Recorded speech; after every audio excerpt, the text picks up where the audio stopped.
Hello friends, मैं हूं Diksha. Welcome to OGN academy. तो कल हमने 110 तक क्वेश्चंस कंप्लीट कर लिए थे। आज हम करेंगे 111 नंबर क्वेश्चन स्टार्ट। ठीक है, तो देखिए क्वेश्चन नंबर 111 क्या है।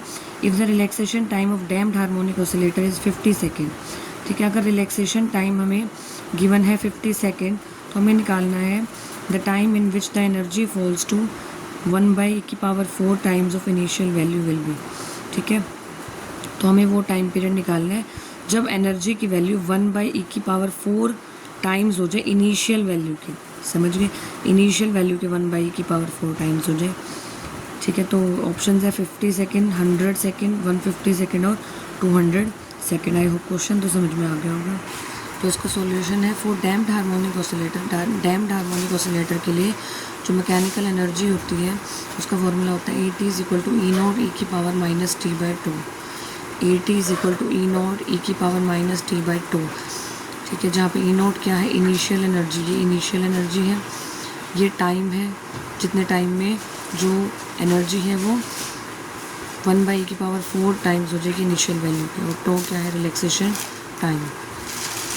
तो यहाँ से जो गिवन है हमारे पास AT जो है इनिशियल वैल्यू के 1/4 टाइम्स, तो E0 / e⁻4 और ये E0 as it is e⁻t/2। तो ये ऊपर चला जाएगा, e⁻4 हो जाएगा और ये e⁻t/2। तो यहाँ से कंपेयर करेंगे तो ये आ जाएगा t/2 किसके इक्वल आ जाएगा, 4 के इक्वल। तो 4 = t/2 और टो जो रिलैक्सेशन टाइम है वो गिवन है 50 सेकेंड, तो टो आ जाएगा 50 सेकेंड। तो यहाँ से टो की वैल्यू 50 सेकेंड पुट कर देंगे तो टी की वैल्यू आ जाएगी 50 × 4, तो टी आ जाएगा 200 सेकेंड। टी आ जाएगा 200 सेकेंड। तो 200 सेकेंड आ गया टाइम, जितने टाइम में जो एनर्जी है वो 1/4 टाइम्स हो जाती है इनिशियल वैल्यू के। तो टी आ गया हमारे पास 200 सेकेंड। तो ऑप्शन नंबर 4 जो है, ऑप्शन नंबर 4 जो है वो करेक्ट है। उसके बाद है क्वेश्चन नंबर 112। ठीक है, 112 है। Phase velocity of surface wave of wavelength lambda on a liquid of density rho and surface tension T is given by. ये फेज वेलोसिटी गिवन है √2πT/λ प्लस G λ/2π। हमें निकालनी है group velocity. Phase velocity given है, phase velocity given है और हमें निकालनी है ग्रुप वेलोसिटी की। ऑप्शन से 2Vp 3/2Vp। Vp क्या है, फेज वेलोसिटी, और हमें निकालनी है ग्रुप वेलोसिटी। थर्ड ऑप्शन है Vp और ये आ जाएगा हमारा 1/2Vp। तो देखेंगे 112 नंबर क्वेश्चन का सॉल्यूशन। अब देखिए फेज वेलोसिटी हमें गिवन है √2πT/λ प्लस G λ/2π। क्लियर है, ठीक है। अब हमें पता है जो K होता है वेव वेक्टर वो किसके इक्वल होता है, 2π/λ। ठीक है, सभी को पता होगा K किसके इक्वल होगा, 2π/λ के इक्वल। और फेज वेलोसिटी किसके इक्वल होती है, ω/k के इक्वल। फेज वेलोसिटी किसके इक्वल होती है, ω/k के इक्वल, ω/k के इक्वल। तो यहाँ से अगर ओमेगा निकालेंगे तो Vp × K हो जाएगा, यानी कि phase velocity multiply wave vector K। ठीक है, अब देखिए फेज वेलोसिटी कितनी गिवन है हमें, ये गिवन है हमारे पास। ठीक है, अब यहाँ से हम 2π/λ को K लिख देंगे, 2π/λ को K लिख देंगे। K क्या होता है, 2π/λ, तो 2π/λ को हमने K लिख दिया। तो यहाँ हमारा जगह Tk/ρ प्लस में G λ/2π को क्या लिख देंगे, 1/k, तो G/k आ जाएगा। ठीक है, अब देखिए अब हमारे पास ओमेगा की वैल्यू क्या होती है, Vp × K। अगर हम Vp को K से मल्टीप्लाई करा दें तो ओमेगा की वैल्यू आ जाएगी। Vp को K से मल्टीप्लाई कर दें, ओमेगा के इक्वल होता है ना, तो Vp को K से मल्टीप्लाई कराया हमने। ठीक है, तो Vp × K और K को मल्टीप्लाई कराया इस साइड भी, यहाँ भी K से मल्टीप्लाई कराया, ये एज इट इज़। क्लियर है। अब देखिए K को हम रूट के अंदर लेके जाएंगे तो स्क्वायर आ जाएगा। आई होप ये तो पता होगा ना, K को अगर हम रूट में लेके जाएंगे तो ये स्क्वायर आ जाएगा। तो K² Tk/ρ plus Gk²/K। K को रूट के अंदर लेके आए तो K² हो जाएगा, K² Tk/ρ प्लस Gk²/K। अब देखिए K² × K, K³ हो जाएगा, मल्टीप्लाई T/ρ प्लस ये K से K कैंसिल हो जाएगा प्लस Gk आ गया। ठीक है, अब हम करेंगे ω²। ठीक है, ω² कर देंगे, कितना आ जाएगा, Tk³ प्लस Gk, ये आ जाएगा। तो स्क्वायर से रूट कैंसिल हो जाएगा, Tk³ आ गया प्लस Gk। ओमेगा स्क्वायर आ गया टी के क्यूब बाय रो प्लस जी के आ गए यहाँ से ओमेगा स्क्वायर। हमें निकालनी है इसमें ग्रुप वेलोसिटी। तो ग्रुप वेलोसिटी होती है हमारे पास डी ओमेगा बाई डी के। ग्रुप वेलोसिटी होती है डी ओमेगा बाई डी के। ओमेगा स्क्वायर हमने अभी निकाला था, टी के क्यूब बाई रो प्लस जी के होता है। टी के क्यूब बाई रो प्लस जी के होता है, निकाला था ना अभी ओमेगा स्क्वायर। हमें निकालनी है ग्रुप वेलोसिटी। ग्रुप वेलोसिटी निकालते हैं डी ओमेगा बाई डी के करके, डी ओमेगा बाई डी के करके। यहाँ से हमें क्या करना है, इसका डिफ्रेंशिएशन करना होगा के की विद रिस्पेक्ट टू। तो कैसे करेंगे, सबसे पहले टू आ जाएगा, टू ओमेगा, फिर ओमेगा का होगा के with respect to d omega by d k. ठीक है, तो किसके इक्वल आ जाएगा यहाँ से, इसका करेंगे के की विद रिस्पेक्ट टू, तो 3 आगे आ जाएगा, 3t k square by rho plus में जी। 3 आगे आ जाएगा, 3t k square by rho plus में, इसका के की विद रिस्पेक्ट टू करेंगे तो ये 1 हो जाएगा, तो जी आ जाएगा यहाँ पे। ठीक है, अब हमारे पास ग्रुप वेलोसिटी होते हैं डी ओमेगा बाई डी के। तो डी ओमेगा बाई डी के को यहाँ रखेंगे, बाकी जो है उस साइड लेके जाएंगे। ठीक है, तो 2 ओमेगा को इस साइड ले आए और ये जो है हमने ब्रैकेट में यहाँ रख लिया।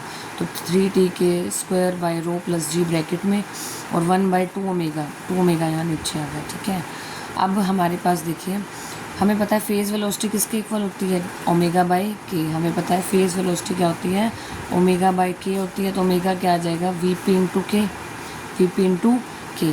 ठीक है, अब देखिए यहाँ से ग्रुप वेलोसिटी क्या आ जाएगी हमारे पास। अब हमारे पास ओमेगा की जगह हमने वीपी के पुट कर दिया, ओमेगा को सिर्फ वीपी के पुट करो, बाकी ये as it is 3t k square rho bye plus ji upon में 2 ओमेगा की जगह वीपी के पुट किया। अब 1/2 वीपी ये बाहर रख लिया। ठीक है, के को, इस के को जो है यहाँ लेके जाएंगे, के को इसके नीचे लेके जा सकते हैं। ठीक है, तो के को हमने यहाँ प्लेस कर दिया। ठीक है, तो एक के से एक के कैंसिल हो जाएगा, यहाँ के बच जाएगा 3। जस्ट सॉल्व किया हुआ है आउट जो है। देखिए फिज़िक्स वाले बच्चों को इसमें तो दिक्कत नहीं आनी चाहिए। सिर्फ क्या किया है, इस के को जो है यहाँ है तो हम यहाँ भी लिख सकते हैं ना, के को जो है यहाँ लिख दिया, दोनों तरफ आ जाएगा ना। के जो है इधर डिवाइड में है तो इधर भी डिवाइड में आ जाएगा। ठीक है, तो रो के प्लस में यहाँ भी के आ जाएगा। ठीक है, तो के स्क्वायर ऊपर है, यहाँ एक के आ जाएगा, तो के से के कैंसिल आउट होकर एक के बच जाएगा प्लस जी बाई के। आई होप ये स्टेप आपको समझ में आ गया होगा। अब देखिए कैपिलरी वेव्स के लिए हमें जो है सपोज करके चलना पड़ेगा कि जो जी की वैल्यू है वो अप्रॉक्सीमेट 0, मतलब जी जो है वो बहुत स्मॉल है, जी जो है वो छोटा है, तो ये वाली टर्म नेगलेक्ट हो जाएगी। तो हमारे पास बचेगी 1/2 वीपी और 3t के बाई रो, ये टर्म बचेगी हमारे पास। वी जी क्या आ जाएगा, 3/2 t के रो वीपी ये आ जाएगा। और पीछे हमने वीपी निकाला था, देखो पीछे हमने वीपी निकाला था, वीपी निकाला था हमने, ये VP √t k by rho plus g by k. तो कैपिलरी वेव्स के लिए जी स्मॉल है तो ये नेगलेक्ट हो जाएगा, ये तो √t के बाई रो रह जाएगा। ठीक है, तो यही हमने किया है, √t के बाई रो रह जाएगा। तो यहाँ से अगर हम वीपी स्क्वायर निकालें, वीपी स्क्वायर निकालें, दोनों तरफ स्क्वायर कर दें तो टी के बाई रो आ जाएगा। और वी जी हमने यहाँ से निकाला, इसको नेगलेक्ट करके 3t के बाई रो इंटू 2 अब करना है इसको। अब देखिए इन दोनों को जब हम सोल्व करेंगे तो हमारे पास वी जी क्या आ जाएगा, 3/2 वीपी, क्योंकि वीपी की जगह हम ये वाली वैल्यू पुट कर देंगे, कैंसिल आउट हो जाएगा, तो 3/2 वीपी हमारे पास आंसर आ जाएगा। ठीक है, थोड़ा सा टिपिकल है बट अगर हम समझ के करेंगे तो हो जाएगा। आई होप समझ में आ गया होगा। तो देखिए 113 नंबर क्वेश्चन है। अब हमारे पास JS की वैल्यू गिवन है 30 micro ampere per centimetre square, J की वैल्यू है 2 ampere per centimetre square, E/kT given है 46.06 पर volt. The value of applied forward voltage for a PN junction diode, हमें क्या निकालना है, forward voltage for PN junction diode हमें निकालनी है, फॉरवर्ड वोल्टेज की वैल्यू। ठीक है, तो ये वैल्यूज़ हमें गिवन है log 2, log 3, log 5 to the base 10 है, 0.25 वोल्ट, 0.05 वोल्ट, 0.50, 0.025 वोल्ट। क्वेश्चन ढंग से देख लिया होगा आप सबने। तो हमें क्या निकालनी है, फॉरवर्ड वोल्टेज। अब देखो फॉर्मूला हमारे पास क्या होता है, डायोड करंट डेंसिटी का फॉर्मूला होता है हमारे पास, J = JS e⁻EV/kT - 1, J = JS e⁻EV/kT - 1, e⁻EV/kT - 1। ठीक है, अब देखिए जो J है वो गिवन है JS से बड़ा है। ठीक है, तो J/JS अगर हम यहाँ से निकालते हैं तो देखिए इस वैल्यू को हमने क्या ले लिया कि 1 को नेगलेक्ट कर दिया और e⁻EV/kT KT हमने ले लिया, ठीक है, 1 को हमने नेगलेक्ट कर दिया। JS जो है वो इधर आ जाएगा। अब JS की वैल्यू गिवन है 30, J की वैल्यू गिवन है 2 एम्पियर पर सेंटीमीटर स्क्वायर और E/KT गिवन है 46.06 पर वोल्ट, ठीक है। तो देखिए अब हमारे पास J क्या आ जाएगा, JS e की पावर EV/KT हमने अभी देखा, वैल्यूज़ पुट करनी है जस्ट। J की वैल्यू 2 पुट की, JS की value 30 micro ampere per centimetre square. तो माइक्रो एम्पियर की जगह क्या लिखेंगे, multiply 10 to the power -6 e की power EV/KT, V as it is E/KT given है 46.06, ठीक है। तो E/KT की जगह आ जाएगा 46.06 और ये V, ठीक है। तो ये आ गया 2, ये 30 multiply 10 to the power -6 e की पावर 46.06 वोल्ट, ठीक है। अब ये जो वैल्यू है ये इधर नीचे आ जाएगी, तो 2/30। अब देखो इसको 3, ये 10 की पावर कितना हो जाएगा, -6 है, ये +1 है, तो 10 टू द पावर -5 नीचे आ गया, 10 टू द पावर -5 इधर डिनोमिनेटर में आ जाएगा और ऊपर जाके हो जाएगा 10 टू द पावर +5। देखो कैसे, 2/3 मल्टीप्लाई 10 टू द पावर -5, ठीक है, इक्वल में e की पावर 46.06 वोल्ट। अब ये 10 टू द पावर 5 जो है -5 ये ऊपर गया, तो 2/3 मल्टीप्लाई 10 टू द पावर 5 और इधर आ जाएगा e की पावर 46.06 वोल्ट। अब क्या करना है, नेचुरल लॉग लेना है, नेचुरल लॉग लेना है दोनों साइड, ठीक है। तो यहाँ नेचुरल लॉग लेंगे तो नेचुरल लॉग से ln और e जो है वो कैंसिल आउट हो जाएंगे, तो यहाँ आ जाएगा 46.06 वोल्ट। ln और e, ठीक है, वो क्या हो जाएंगे, कैंसिल आउट हो जाएंगे। इधर लेंगे ln 2/3 multiply 10 to the power 5, ठीक है। अब ln को जो है अगर log टू द बेस 10 में अगर हमें कन्वर्ट करना है, log टू द बेस 10 में अगर हमें कन्वर्ट करना है तो कितना आ जाएगा, 2.303 multiply log to the base 10। I hope समझ में आ गया होगा ये। ln को अगर log टू द बेस 10 में कन्वर्ट करना है तो 2.303 multiply log to the base 10, ये 2/3 मल्टीप्लाई 10 टू द पावर 5, ठीक है। अब देखिए log to the base 10 2/3 multiply 10 to the power 5 को हम इसको सॉल्व करना है अब हमें, फिर यहाँ पुट कर देंगे, ठीक है। तो log टू द बेस 2, अब देखिए जो मल्टीप्लाई में है वो ऐसे आ जाएगा, जो डिवाइड में है वो माइनस में आ जाता है, ये रूल्स पता होंगे आई थिंक, ओके।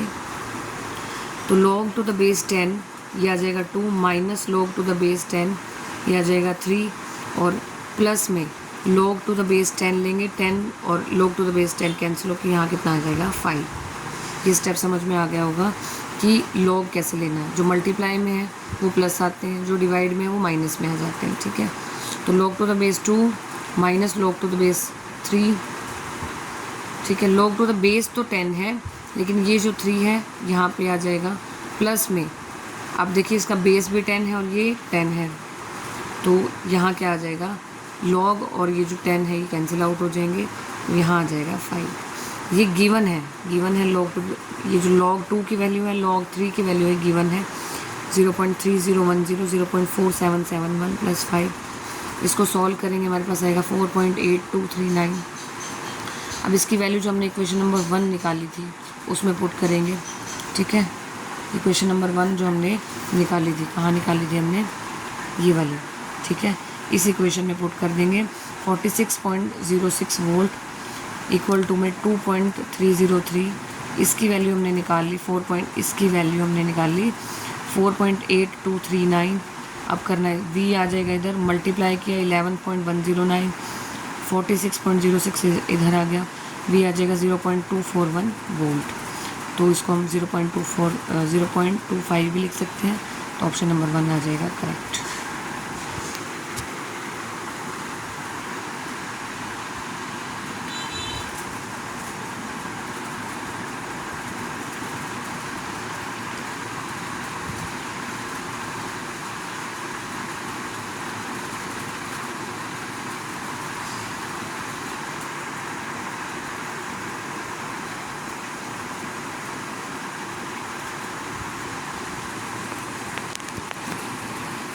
अब देखेंगे 114 नंबर क्वेश्चन, ठीक है। Which one of the following Maxwell relation is correct, कौन सा मैक्सवेल रिलेशन करेक्ट है। U इंटरनल एनर्जी है, H एंथैल्पी है, A हेल्महोल्ट्ज़ फ्री एनर्जी है और G क्या है, गिब्स फ्री एनर्जी। तो हमें बताना है इन चारों में से जो है कौन सा ऑप्शन करेक्ट होगा। ठीक है, चारों ऑप्शंस जो है देख लीजिए और इनमें से जो है कौन सा ऑप्शन करेक्ट होगा। तो 114 नंबर का सॉल्यूशन देखिए। अब देखिए 4 प्राइमरी थर्मोडायनेमिक पोटेंशियल्स जो हैं, देखिए हमें पता है जो इंटरनल एनर्जी है डी किसके इक्वल होता है, TdS माइनस PdV के इक्वल होता है, TdS माइनस PdV के इक्वल। एंथैल्पी जो है DH किसके इक्वल होता है, TdS प्लस VdP, ये पता होंगे सभी को। ठीक है, तो DH is equal to TdS plus VdP। Helmholtz free energy जिसको A या F से डिनोट कराते हैं, तो DF जो है वो किसके इक्वल होती है, minus SdT minus PdV, minus SdT minus PdV, ये याद होने चाहिए। और गिब्स फ्री एनर्जी जो है वो किसके इक्वल होती है, DG is equal to minus SdT plus VdP। ठीक है, तो ये चारों याद होने चाहिए। DU TdS माइनस PdV के equal, DH TdS plus VdP के equal, DF minus SdT minus PdV के इक्वल, और DG जो है माइनस SdT प्लस VdP के इक्वल। ठीक है, तो देखिए यहाँ से जो है एंथैल्पी देखेंगे सबसे पहले, DH किसके इक्वल है, TdS plus VdP, TdS plus VdP के इक्वल, तो TdS प्लस VdP के इक्वल आ गया। यहाँ से हम डिफ्रेंशिएट करेंगे S के विद रिस्पेक्ट टू।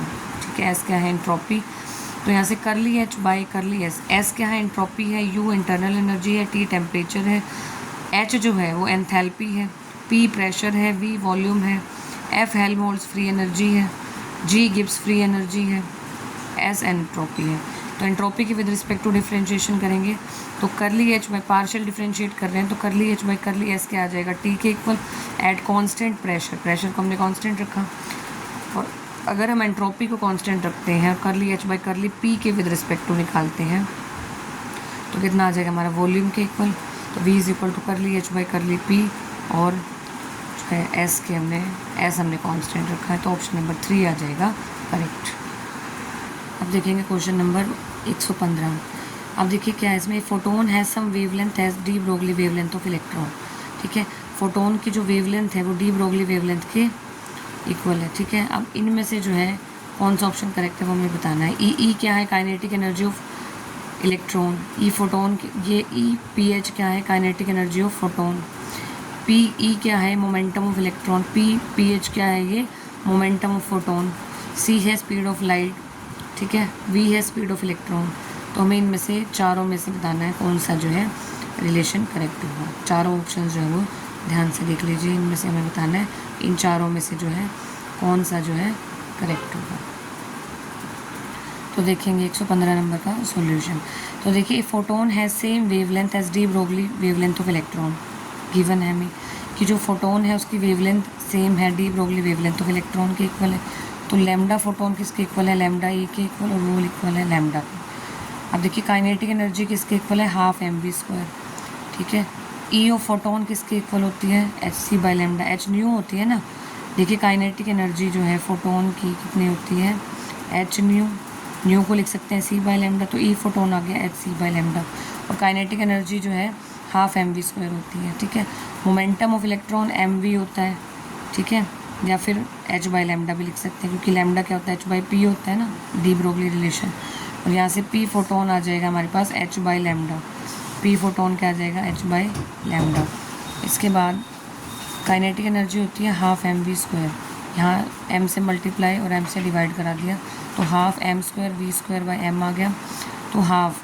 ठीक है, अब देखिए ये क्या आ जाएगा हमारे पास, या तो m से मल्टीप्लाई डिवाइड कराना है। ठीक है, या फिर देखिए इसको ऐसे लिख सकते हैं ना, v² को v मल्टीप्लाई v लिख दिया, mv डॉट v, ये mv क्या हो जाएगा, मोमेंटम, हाफ ये हो जाएगा मोमेंटम, और v एज इट इज़। ठीक है, और e फोटोन किसके इक्वल है, hc बाई लैम्डा, और p फोटोन किसके इक्वल है, h बाई लैम्डा। समझ गए, p फोटोन क्या होता है, देखिए हमारे पास डी ब्रोगली वेवलेंथ क्या होता है, lambda is equal to h by p, तो p क्या आ जाएगा यहाँ से, h बाई लैम्डा, तो ये p फोटोन आ गया h बाई लैम्डा।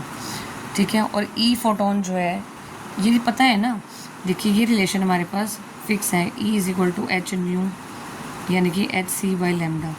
फोटोन की जो एनर्जी है वो hc बाई लैम्डा है। ठीक है, जो मोमेंटम है वो h बाई लैम्डा है, तो ये हमने लिख दिया यहाँ पे। तो E फोटोन किसके इक्वल आ जाएगा, h बाई लैम्डा को हमने p फोटोन लिख दिया, h बाई लैम्डा को हमने p फोटोन लिख दिया, तो p फोटोन इंटू c। ठीक है, अब हमें क्या निकालना है, रेशो निकालना है किसका, ई अपॉन ई फोटोन, फोटोन की एनर्जी का और इलेक्ट्रॉन की एनर्जी का। इलेक्ट्रॉन की एनर्जी हमने, देखो इलेक्ट्रॉन की एनर्जी हमने यहाँ से निकाली। बेसिकली हमने करना क्या है, हमें रेशो निकालना है इलेक्ट्रॉन की एनर्जी और फोटोन की एनर्जी का। हमें क्या निकालना है, रेशो निकालना है इलेक्ट्रॉन की एनर्जी और फोटोन की एनर्जी का, ठीक है। तो इलेक्ट्रॉन की एनर्जी हाफ mv² होती है, इसको लिख दिया mv.v, तो mv को लिख दिया p.v आ गया, ठीक है। फोटोन की जो एनर्जी होती है वो होती है h न्यू और hc बाई लैम्डा, यहाँ से h बाई लैम्डा को हमने p फोटोन लिख दिया, दोनों वैल्यू यहाँ पुट कर दी। तो ये वाली वैल्यू और ये वाली वैल्यू हमने यहाँ पुट कर दी, हमारे पास क्या आ गया v/2c। ये मोमेंटम कट जाएगा ना, सेम होते हैं, तो v/2c आ जाएगा। ऑप्शन नंबर 2 जो है वो करेक्ट आ जाएगा। तो 116 नंबर क्वेश्चन है, हमें करेक्ट ऑप्शन जो है चूज़ करना है इनमें से। पहला है vibrational energy levels of molecule are continuous, कि वाइब्रेशनल एनर्जी लेवल जो होते हैं मॉलिक्यूल के वो कॉन्टीन्यूस होते हैं।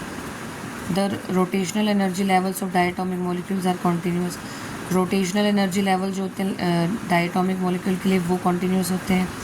थर्ड ऑप्शन है कि vibrational energy levels of molecule are discrete, vibrational energy level discrete होते हैं बट इक्वी स्पेस नहीं होते। और फोर्थ ऑप्शन है rotational energy level of diatomic molecule are discrete, कि रोटेशनल एनर्जी लेवल डिस्क्रीट होते हैं बट इक्वी स्पेस नहीं होते। तो करेक्ट ऑप्शन बताना है चारों में से। तो देखेंगे सॉल्यूशन 116 नंबर क्वेश्चन का। देखिए क्वांटम मैकेनिक्स में जो वाइब्रेशनल और रोटेशनल एनर्जी लेवल्स होते हैं वो क्या होते हैं, क्वांटाइज मतलब डिस्क्रीट होते हैं। डिस्क्रीट होते हैं वाइब्रेशनल और रोटेशनल एनर्जी लेवल दोनों क्या होते हैं, डिस्क्रीट होते हैं, कॉन्टीन्यूस नहीं होते हैं, ठीक है। और सिंपल हार्मोनिक ऑसिलेटर के लिए जो वाइब्रेशनल एनर्जी होती है वो होती है EV = V + 1/2 h new. EV किसके इक्वल, V + 1/2 h न्यू, ठीक है। अब देखिए जो h न्यू है, चेंज इन एनर्जी, वो कांस्टेंट होगा। इसका मतलब ये वाइब्रेशनल एनर्जी लेवल के लिए हमने एनर्जी लिखी, और h न्यू जहाँ कांस्टेंट है, तो मतलब ये क्या है, इक्वी स्पेस है। तो vibrational energy level equi space भी है और डिस्क्रीट भी है, ठीक है। आप चेक करेंगे रोटेशनल एनर्जी लेवल, तो रोटेशनल एनर्जी लेवल जो होते हैं डायटोमिक मॉलिक्यूल्स के लिए वो किसके इक्वल होते हैं, J = BJJ+1, BJJ+1। J की वैल्यू क्या होती है 0, 1, 2, 3, और B क्या है, रोटेशनल कांस्टेंट, ठीक है। अगर हम ले लें G0, J जो है वो 0 है, ठीक है। रोटेशनल एनर्जी हमने ये ली, ठीक है। J अगर हमने 0 लिया तो E क्या आ जाएगा 0। J अगर 1 लिया तो 2B आ रहा है, J को 1 पुट कर दिया तो ये 2B आ रहा है, J को 2 पुट कर दिया तो ये 6B आ रहा है, 3 पुट कर दिया J को तो ये EJ कितना आ रहा है 12B। तो देखिए ये आ रहा है 0, 2B, 6B, 12B। J increase हो रहा है लेकिन जो गैप है वो इंक्रीज़ हुए जा रहा है लगातार। तो रोटेशनल एनर्जी लेवल डिस्क्रीट तो है लेकिन इक्वी स्पेस तो नहीं है ना। देखिए ये 0, 2B, इनके बीच का डिफरेंस कितना है 2B, इनके बीच का आया 4B, 6B, इस तरीके से। तो इक्वी स्पेस तो नहीं है, तो ऑप्शन नंबर 4 जो है वो करेक्ट होगा। अब देखेंगे क्वेश्चन नंबर 117, ठीक है। Current gain alpha of NPN transistor in common base configuration is 0.98। ये करंट गेन अल्फा की वैल्यू गिवन है कॉमन बेस कॉन्फ़िगरेशन में 0.98। It gives reverse saturation current of 12 microampere. Reverse saturation current given है 12 microampere for an emitter current of 2 milli ampere. तो emitter current of 2 milli ampere के लिए the value of base and collector currents क्या होंगे, base current और collector current जो है वो क्या होंगे 1.948 मिली एम्पियर, 28 माइक्रो एम्पियर, 1.972 और 28, 1.98 और 56 या 1.96 या 56। हमें किसकी वैल्यू निकालनी है, value of base and collector current, base current और कलेक्टर करंट निकालना है। तो देखेंगे 117 नंबर क्वेश्चन का सॉल्यूशन। करंट गेन गिवन है अल्फा = 0.98, कितना गिवन है 0.98, क्लियर है। अब हमारे पास रिवर्स सैचुरेशन करंट ICBO कितना गिवन है 12 माइक्रो एम्पियर, और एमीटर करंट गिवन है 2 मिली एम्पियर। ये माइक्रो एम्पियर में गिवन है, ये मिली एम्पियर में गिवन है। कॉमन बेस कॉन्फ़िगरेशन में हमारे पास फॉर्मूला क्या होता है, IC = अल्फा IE + ICBO। ये तो पता ही होगा ना, सेमीकंडक्टर डिवाइसेस में से है ये हमारे पास फॉर्मूला। IC किसके इक्वल आ जाएगा, अल्फा IE प्लस में ICBO, ठीक है। ICBO की वैल्यू क्या है हमारे पास 12 माइक्रो एम्पियर, अल्फा हमारे पास 0.98 गिवन है, IE कितना है 2 मिली एम्पियर। इसको सॉल्व करेंगे तो 1.96 आ जाएगा, और ये तो आई सी किसके इक्वल होता है, alpha I plus I C B हो, और जितने भी वैल्यूज़ हैं वो हमने यहाँ पुट कर दी। आई ई की वैल्यू 2 मिली एम्पियर और आई सी बी जो है 12 माइक्रो एम्पियर। इसको मिली एम्पियर में चेंज करेंगे तो कितना आ जाएगा, 0.012 मिली एम्पियर। ये तो आता होगा ना चेंज करना। देखो 12 माइक्रो एम्पियर 10⁻⁻6 होता है। अब हमें मिली में चेंज करना है, तो यानी कि 10⁻³ चाहिए, तो -3 को अलग किया, 10⁻³ अलग किया, ये तो मिली एम्पियर हो जाएगा। अब 12 मल्टीप्लाई -3, इसकी पावर जो है यानी कि 12/1000 आ जाएगा, तो 0.012 लिख सकते हैं इसको, तो 0.012 मिली एम्पियर। ठीक है, आई सी क्या आ जाएगा, इसको सॉल्व करके ऐड करके 1.972 मिली एम्पियर। ठीक है, अब आई ई किसके इक्वल होता है, आई बी प्लस आई सी के। कलेक्टर करंट तो हमने निकाल लिया, 1.972 आ गया मिली एम्पियर। एमीटर करंट निकालेंगे, I E is equal to I B plus I C होता है, I E is equal to I B plus I C होता है। तो आई बी किसके इक्वल आ जाएगा, आई ई माइनस आई सी आ जाएगा। आई ई में से आई सी माइनस कर देंगे, आई ई है 2 मिली एम्पियर, आई सी हमने 1.972 मिली एम्पियर निकाला, तो माइनस करके कितना आ जाएगा, 0.028 मिली एम्पियर, तो 28 माइक्रो एम्पियर, 28 माइक्रो एम्पियर। तो ऑप्शन नंबर जो 2 है, ऑप्शन नंबर 2 क्या आ जाएगा, करेक्ट। अब देखिए 118 नंबर क्वेश्चन है, प्रिज्म एंगल जो है क्राउन ग्लास का mu is equal to 1.55, refractive index दे रखा है क्राउन ग्लास का, और प्रिज्म एंगल है 6 डिग्री। इसी तरीके से फ्लिंट ग्लास का जो रिफ्रैक्टिव इंडेक्स है 1.66 है, और हमें क्या निकालना है, what should be the prism angle निकालना है फ्लिंट ग्लास का। इनमें ये जो है ऑप्शन है। ठीक है, तो देखते हैं फटाफट से। तो क्वेश्चन नंबर 118 देखेंगे। देखिए 0 डेविएशन अगर है तो डेल्टा नेट 0 आ जाएगा, एंगल ऑफ डेविएशन है ना ये, तो डेल्टा 1 प्लस डेल्टा 2 0 के इक्वल आ जाएगा। डेल्टा क्या होता है, म्यू -1 इंटू ए होता है, तो डेल्टा 1 आ जाएगा μ1 -1 इंटू A1। डेल्टा 2 आ जाएगा μ2 -1 A2। μ1 और μ2 क्या है, रिफ्रैक्टिव इंडेक्स है क्राउन ग्लास के लिए और फ्रंट ग्लास के लिए। ठीक है, और हमारे पास ए क्या होता है, प्रिज्म एंगल। ए क्या होता है, प्रिज्म एंगल। अब गिवन है μ1 गिवन है, μ2 गिवन है, प्रिज्म एंगल A1 गिवन है, A2 हमें निकालना है। तो सारी वैल्यूज जो है इसमें पुट कर दी, μ1 1.55, μ2 1.66, A1 6 डिग्री पुट कर दिया, और ये 0 के इक्वल रख दिया। ठीक है, अब क्या करना है, इसको सब्ट्रैक्ट करना, 0.55 आ जाएगा, इसको सब्ट्रैक्ट करके 0.66 आ जाएगा, इसको 6 से मल्टीप्लाई किया 3.3 आ जाएगा, ये 0.66 मल्टीप्लाई A2 आ जाएगा। अब ये जो है उस साइड चला जाएगा, A2 क्या आ जाएगा, -3.3 डिग्री डिवाइड बाय 0.66, तो A2 आ जाएगा -5 डिग्री। तो ऑप्शन नंबर 2 आ जाएगा करेक्ट।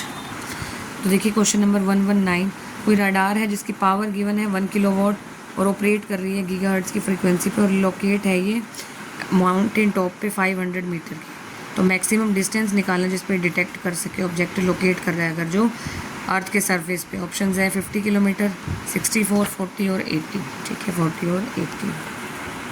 तो देखेंगे सॉल्यूशन 119 नंबर क्वेश्चन का।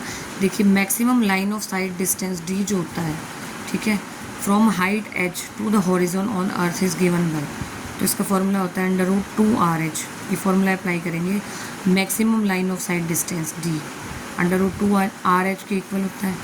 एच क्या है, हाइट ऑफ रडार, आर क्या है, अर्थ की रेडियस। ठीक है, तो हाइट जो है रडार की वो है 500 मीटर, और अर्थ की रेडियस है 6.4, ये होती है ना हमारे पास 6400 किलोमीटर, या फिर 6.4 इंटू 10⁻6 किलोमीटर, 6.4 मल्टीप्लाई 10⁻6 मीटर में।